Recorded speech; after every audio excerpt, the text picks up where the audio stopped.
എന്താണത്? കോഴിക്കറിയാ. ഓഹോ. എന്താ? അല്ല, എന്നൊക്കെ പ്രായമുള്ള കോഴിയാണല്ലോ, കഴിക്കുന്ന മുമ്പ് ഒന്ന് ബഹുമാനിച്ചേക്കാന്ന് വിചാരിച്ചു. എന്റെ കാശ് നശിപ്പിക്കാൻ വേണ്ടി മാത്രം പറിച്ചു വിട്ടിരിക്കാണോ തന്നെ? ഇനി വല്ലതും ഉണ്ടോടോ നക്കാൻ? തന്നെ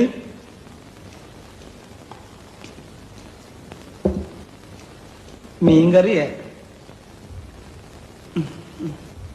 ഒരു വടി കിട്ടുമോ? പിന്നെ വടി ഇവിടെ ഉണ്ട്. എന്തിനാ? ഇതിനെ ഒന്ന് കൊന്നു തിന്നാനാ. പുഴയെന്ന് പിടിച്ച് അതുപോലെ ഇട്ട് കൊണ്ടുവന്നിരിക്കല്ലേ. ഉപ്പുമില്ല, മുളകുമില്ല, ഒന്നുമില്ല. ഉപ്പ് ഞാൻ ഒരു പാത്രത്തിലൂടെ കൊണ്ടുവയ്ക്കാം. പാത്രത്തിലോ? എന്നാ താൻ കാര്യം ചെയ്യും, ഒരു 10-15 പാത്രം ഈ ടേബിളെ നിരത്തി വെച്ചിട്ട് ഉപ്പ്, മുളക്, ഉള്ളി, ജീരകം, കറിവേപ്പില എല്ലാം ഇട്ട് വെച്ചാല് ഞാൻ എന്റെ പരുവത്തിനടുത്ത് കഴിച്ചോളാം. ഇനി മേല ഞാൻ അങ്ങനെ ചെയ്യാം.